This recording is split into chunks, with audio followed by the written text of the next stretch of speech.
Hey, welcome to The Sinner and the Saint. I'm Melissa Bell. And I'm Allison Kane. I was recently thinking about ministry. Well, and actually last week we were talking about it. And how quickly or how easily we misconstrue what, air quotes, ministry really is. Our callings, quote. Yeah. But I think like some of us feel like we have to put a ministry sticker on it to show that we're doing our calling. Mm. And I believe that probably stems from our modern day church. I would agree. And I thought early on when I felt like I was supposed to be doing air quote ministry, I worked at a church. And then from there, I was already in that church check your box ministry rhythm. And how different I feel about it now. Mm-hmm. Night and day. What's new? So new is... Okay, so first of all, you and I both discussed we never in 1,000,000 years thought we would be speakers. 100%. And the good news is we don't really do that much anymore. Right. It's amazing. Not from a platform. Correct. More one-on-one. And I think... Or around the table.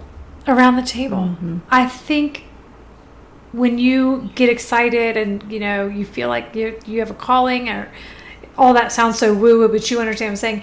You feel like I need to go get a website. I need to get a headshot. I need to send, oh my gosh, send postcards to all the churches just in case they need a speaker. I didn't do that, but that is something that was recommended. Uh-huh. Right? And then as we were speaking so much, it was like, you know, this is good, but this is 1%. Right. This is 1% of what we do. It's the very, and honestly, we do it out of obedience, but that's not what our first inclination is to do. It feels a lot more empty. It does. You're just talking to a room, and there's nothing bad about that. I'm getting ready to do that in a couple weeks, but there's not that connection that you can't look everyone into their eyes. You can't feel them. And yes, absolutely. And the interaction, the hugging, the eye contact, the intimate conversations, that is where... The hugging? Do we have to hug? Yes. You know, I hug strangers, so, you know, I'm a hugger. But those interactions, those smaller, intimate settings, I think that's been one of our most favorite events in the past year. Yes. Was an event we did with a small, intimate setting of women to discuss a really relevant, touchy subject. Yes. It was really special, and it felt very sacred. And I do believe that the women also felt that way, that were in attendance. But here's the trick. If we were to put that on paper, that event, and what happened... According to the world standards, that would not have been noteworthy. Right. That wouldn't have been fruitful. It wouldn't have been, it wouldn't have been anything. Right. I think life change doesn't happen from the stage in a big group. I think you can have an aha moment. Sure. Right? Just like you have an aha moment on Sunday morning. But it's what you do with that aha moment. It's the intimate conversations. The life change happens when you're sitting across from someone, you're walking through the trenches. Life change can happen just by, you know, a conversation you have with a stranger. Absolutely. And so I thought it'd be interesting to maybe talk about some things lies that we believed about ministry in the beginning and what we know to be true, at least for our version of ministry. Yes. Okay. You want to kick it off? Well, for me... I think that not being on social media, people thought was insane. Mm-hmm. And I would say, look, I will go where God calls me to go, but he doesn't need Facebook to get me there.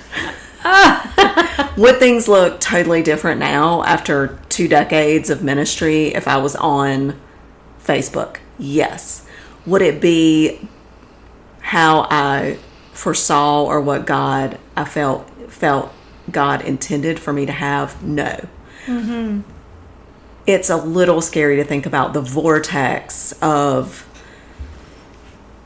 things that might have happened to me as far as, pride or number of people or follow likes or, I'm glad that I've been able to maintain that I don't care about that.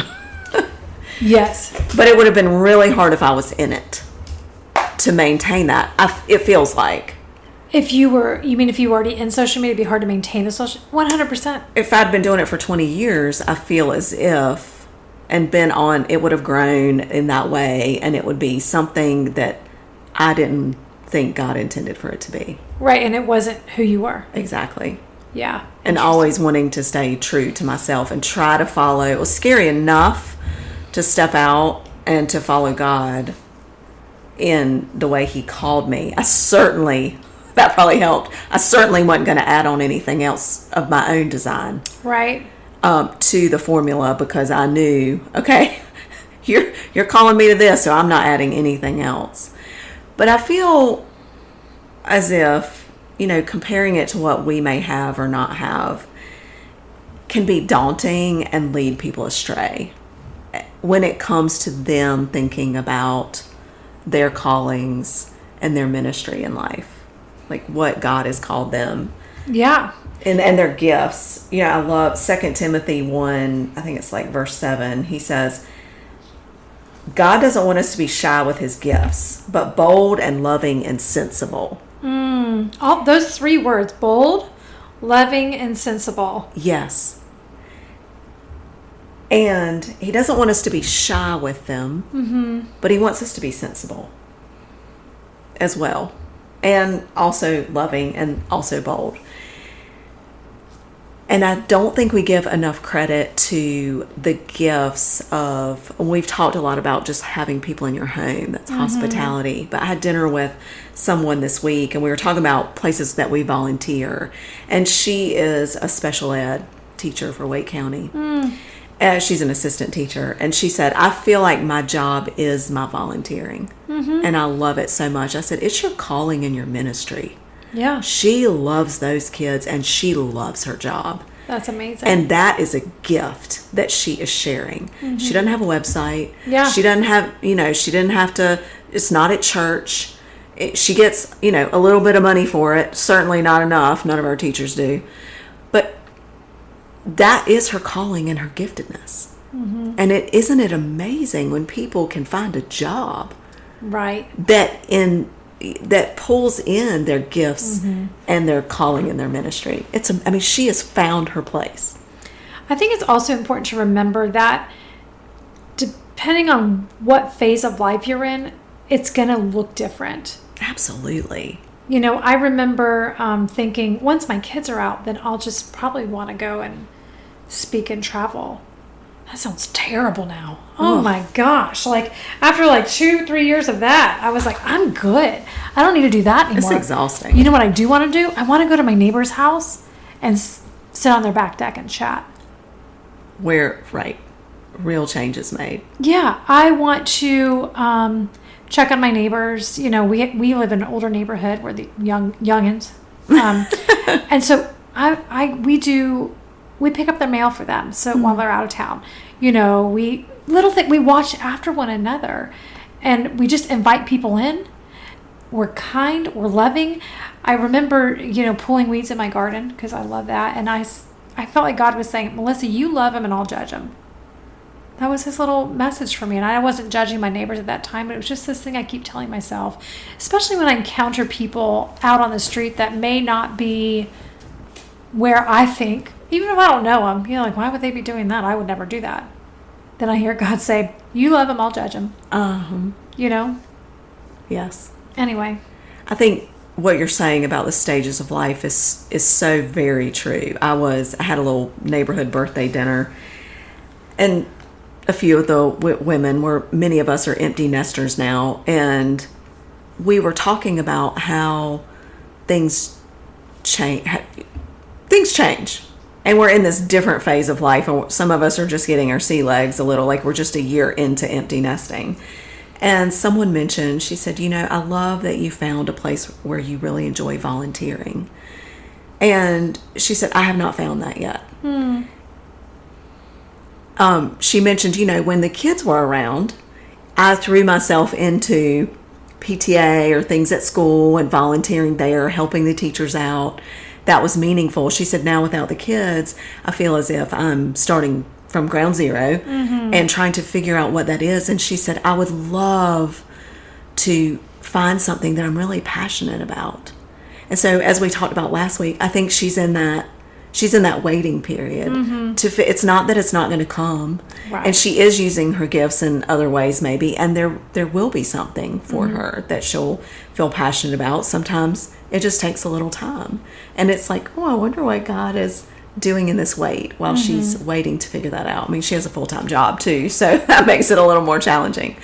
But just talking about those different phases of life and how that changes our priorities.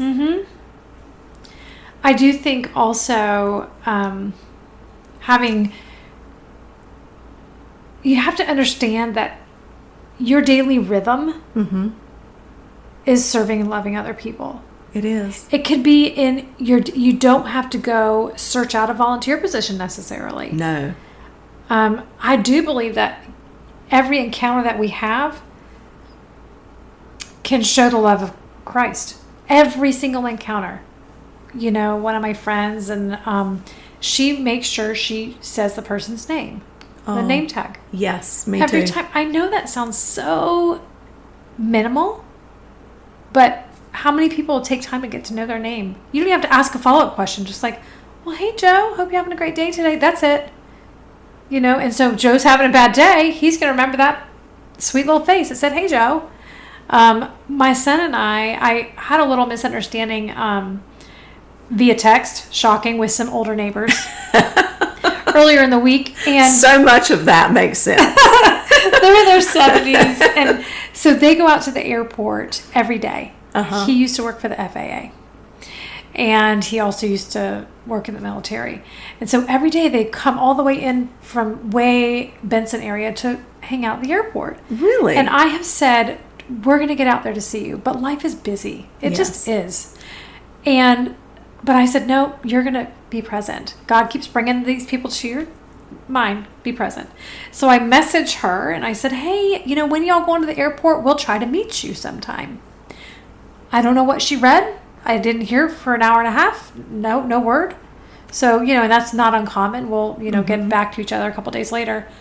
Hour and a half later, bing. We're 20 minutes from the airport. We can't wait to see you. Oh my gosh. Oh gosh. I'm literally on a Zoom call at that time, knowing I have another phone call in 30 minutes. And I had a chance right there to go, I'm not going to make it. And they would have been fine because I go every day. And Sure. God was like, no, you're going to make it. Make it. This is a priority. Right. These are people. We went there. We had the best time. Loved the picture. Oh my gosh. We had a great time. And I thought, Melissa, what if you have chosen all the projects that you always have waiting for you over the people that God has put in your life, I think that is one of the most important things. God, and when Jesus walked, he showed us this example. He always chose the people over the other things. He would always stop when he was exhausted. He would stop and meet with, talk to that person, heal that person. He would, when the woman touched his, his garment, the fringe of his cloak, he stopped and turned around. He could have easily kept going. Right. I mean, he was exhausted. There was a huge crowd. He calls out Zacchaeus, like one little dude in a tree. He Mary and Martha's house and sits down. I mean, it was all about, no matter how exhausted, no matter what the next mission was, no matter how many miles they had walked that day or how dusty their feet were, he was on mission for people. And that's it. Just being love. Like he's a little more complicated than we are. We just have to show the love. He's got other things he has to do with these people.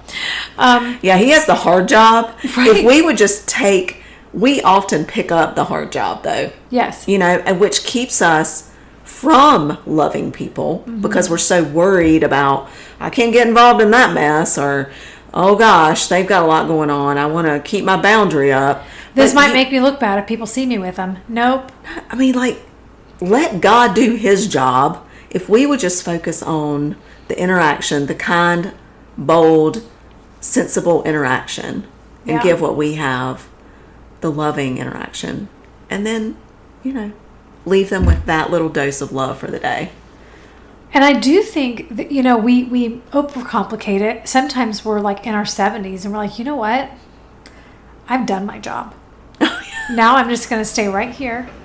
I'm tired, but also I'm lonely. And also no one ever wants to spend time with me. And also I don't have anything to do. Well, you just created that for yourself. So my mother-in-law lives out on the coast, and she lives in senior living, independent living. There's no staff or anything on site. Those people love each other so well. They go to doctor's appointments with each other. They go sit and share dinner together. Like, that is awesome. That is so awesome. Yes. Who doesn't want that? That's ministry. You opened your door. Her best friend is 99 years old. And she walks over to her apartment and she does her dishes and she cooks. And I mean, that's ministry.